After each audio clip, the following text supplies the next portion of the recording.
The Irish didn't believe the dead went to heaven. They believed they went sideways. Not up. Not down. Sideways. Into a realm that existed right here, layered on top of the world you're standing in, separated by nothing more than the thinnest imaginable membrane. A veil so delicate that on certain nights, in certain places, it were thin enough to step through without meaning to.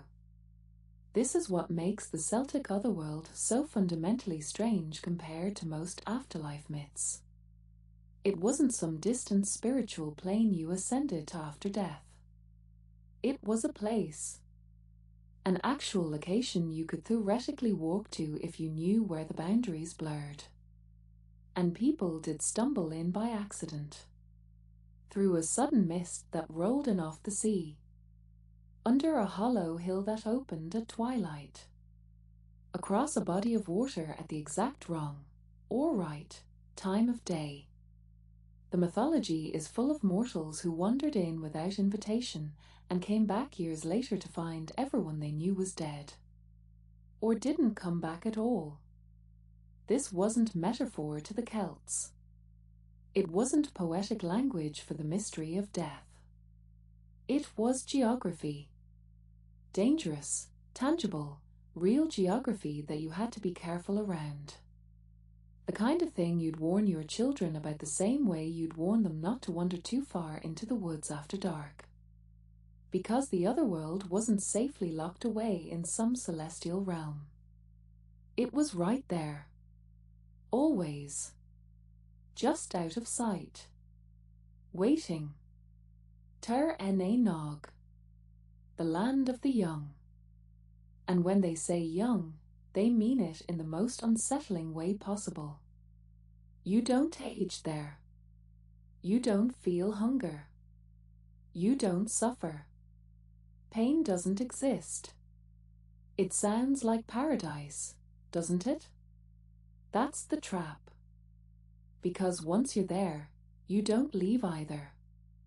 The most famous story about this place is Oisin, a warrior poet who fell in love with Niamh, a woman from the otherworld. She took him to Tir ena nog on a white horse that ran across the sea. He stayed there 3 years. Just 3 years. Feasting, laughing, living in a place where nothing ever hurt. But he missed home. He missed Ireland. Niamh warned him, you can return, but don't touch the ground. Don't dismount the horse. He went back. Ireland looked different. Smaller. Emptier. He leaned down to help some men move a stone, and the saddle strap broke. His foot touched Irish soil. 300 years collapsed onto him all at once. He crumbled into dust before their eyes. That's what time does in the otherworld. It doesn't just move differently. It waits. The Irish didn't see Tir ena nog as a gift.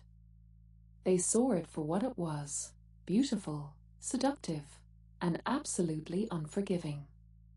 A place where eternity costs you everything you were. Let's be clear about something. The Sidhe aren't fairies. They're not Tinkerbell with attitude. They're the Tuatha De Danann, the old gods of Ireland, who withdrew into the hollow hills when humans claimed the surface world. They didn't disappear. They didn't diminish. They just stepped sideways into the land beneath the land, and they've been there ever since, watching. Yes, they're beautiful. Devastatingly so. But it's the beauty of a winter lake at midnight, the kind that pulls you closer even as your body screams to run. They are so far beyond human that our presence barely registers, which makes them more dangerous, not less. You're an insect caught in their attention, and whether they help you or destroy you depends entirely on their mood and whether you followed rules you were never told. Because the Sidhe don't forgive trespasses. You eat their food. You're theirs now. Time moves differently in your body. You break a promise made at a threshold. The curse doesn't wait for you to realize your mistake.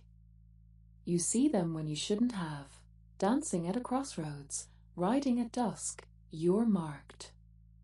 Changed. You'll spend the rest of your life half in their world, never quite belonging to your own again.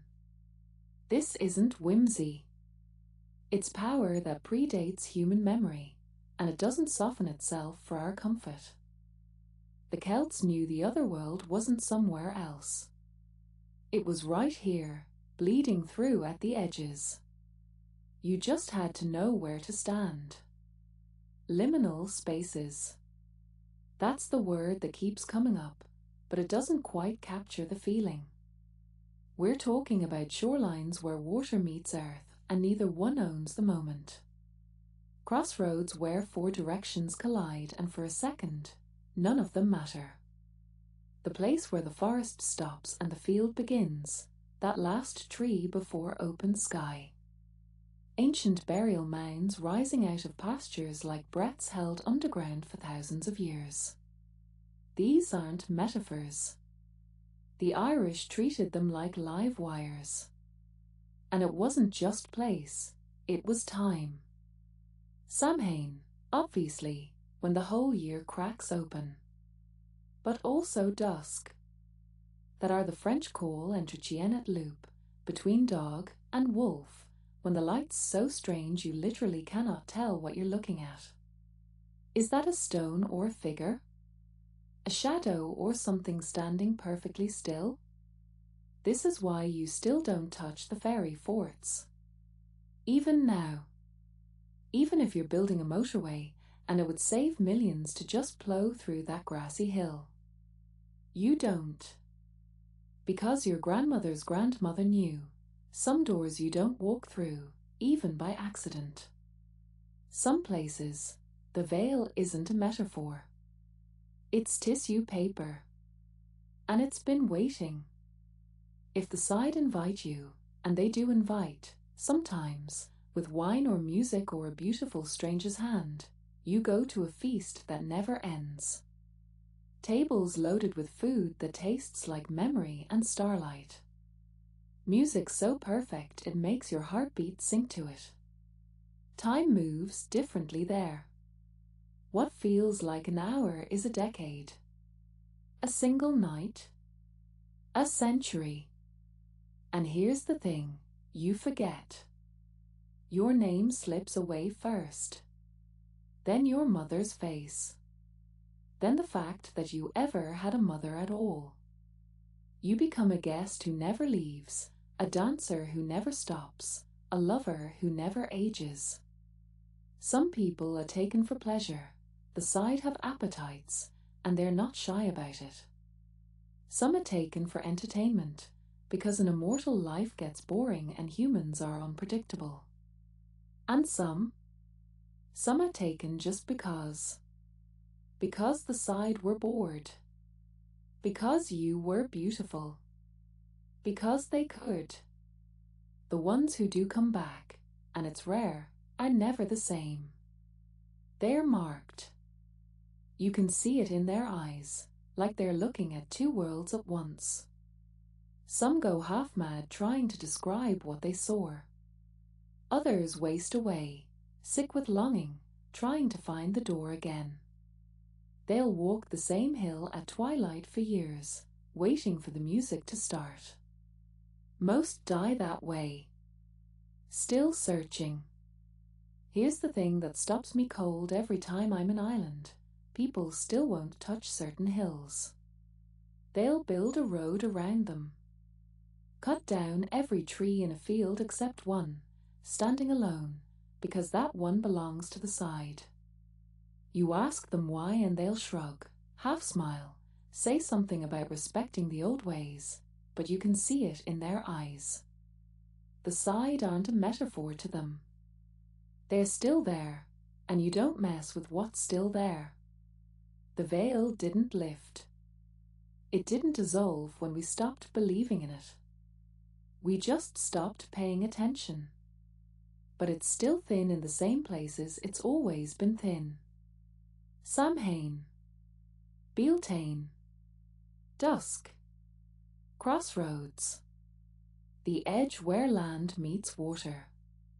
If you've ever stood at the ocean at twilight and felt the air change, felt something watching you from just outside your peripheral vision, maybe you weren't imagining it. Maybe the world is still exactly as strange as it's always been, and we just got very good at pretending we can't see it. You're standing at a crossroads at dusk, and for just a second, you swear you see a door in the air that wasn't there before, and you realize you've been walking past it your whole life. Follow Blackfire Atelier. I'll see you in the shadows.